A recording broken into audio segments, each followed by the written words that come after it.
kalau untuk di ibaratnya kita panggil atau kita kasih ingatan, itu kalau nggak dengan kita hadapan muka atau cuma kita panggil, woi Abi, Abi, itu belum bisa menyambung. Kalau nggak secara langsung kita pegang tangan, kita pandang wajahnya, baru dari situ dia bisa menerima sedikit demi sedikit omongan dari orang tuanya.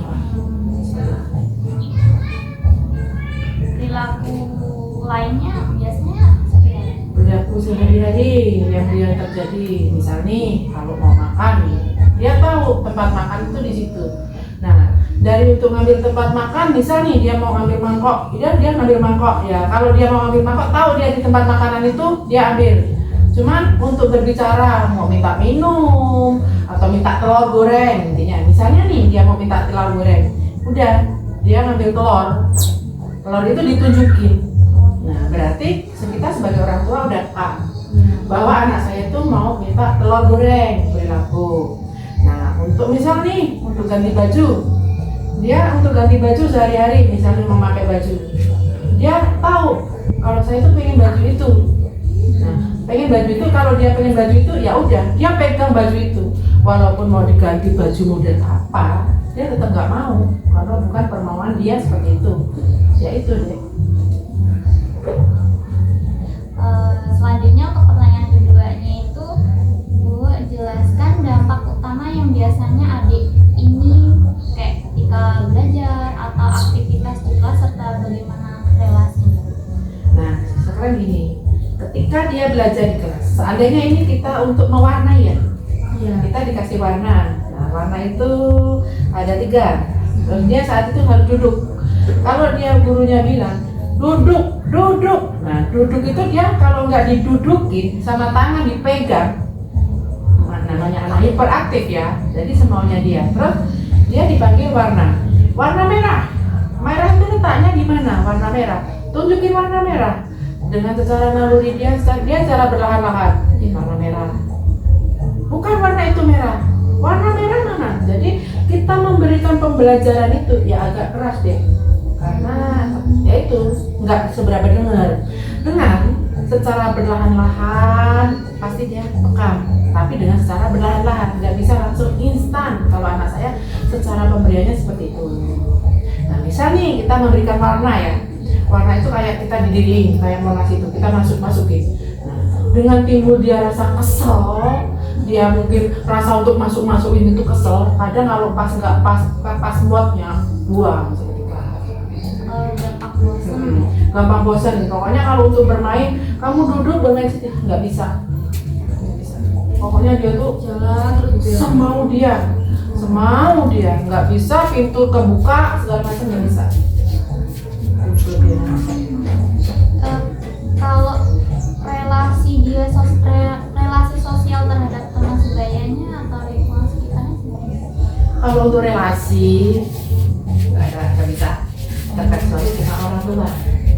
Jadi di lingkungan sekitar nggak bisa, jangankan relasi, keluar rumah aja udah bahaya. Nggak bisa pintu kebuka, pokoknya terlalu hal-hal yang agak gimana gitu yang mengkhawatirkan, nggak bisa. Jadi posisi rumah saya itu ya close, itu nggak ada bentuk-bentuk perabotan sama nggak ada. Semua itu kalau ada hiper rusak semua.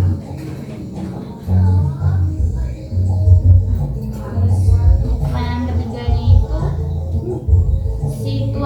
dua situasi pemicu apa saja ya Bu yang membuat perilaku adiknya itu sering muncul? Nah sekarang deh, karena saya sebagai orang tua dari usia masih kecil belum kelihatan. Ketika usia 3 tahun, kok anak saya perkembangannya begini, kok nggak selayaknya kayak anak lain-lainnya. Terus akhirnya saya bawa ke spesialis, ada kelainan. Sampai sekarang dari usia 3 tahun sekarang udah minimal usia 7 tahun. Jadi sekarang udah usia 4 tahun, jalan 4 tahun ini saya sebagai orang tua mengikuti terapi yang dinamakan terapi pikir otak untuk mengasah otak, terapi keadaan dia supaya ya saya cuma berusaha sebagai orang tua. Semoga Tuhan itu masih ngasih kemujizatan buat anak saya. Nah, sampai sekarang anak saya ikutin untuk sekolah di SNB.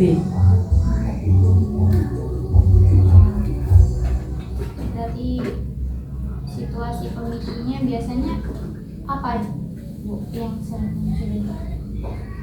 Kayak dua situasinya pemicu yang membuat perilaku adiknya. Satu, kalau dia misalnya nih bermain ya nggak pas, emosi muncul, buang. Terus dia megang apa, kalau dia pengen nyentuh sesuatu itu dia nggak kesampaian, hancur. Pokoknya jiwanya itu semau dia pengen menghancurkan apa yang dia mau gitu. Jadi kalau mainan diganggu berarti nggak Ya bisa. bisa. Untuk mainan apapun diganggu, kalau dia lagi pegang mainan itu, yang mainan itu satu dia cepet bosen. Untuk apapun mainan yang ada cepet bosen. Makanya dia untuk nanggulangin anak seperti itu, saya sebagai orang tua yang harus sabar, sabar-sabarnya. Makan juga ya Bu Ya, ya. paten. Demikiannya wawancara dari kami. Kalau ada salah kata kami mohon maaf. Kami akhiri. Wassalamualaikum warahmatullahi wabarakatuh. Waalaikumsalam warahmatullahi wabarakatuh.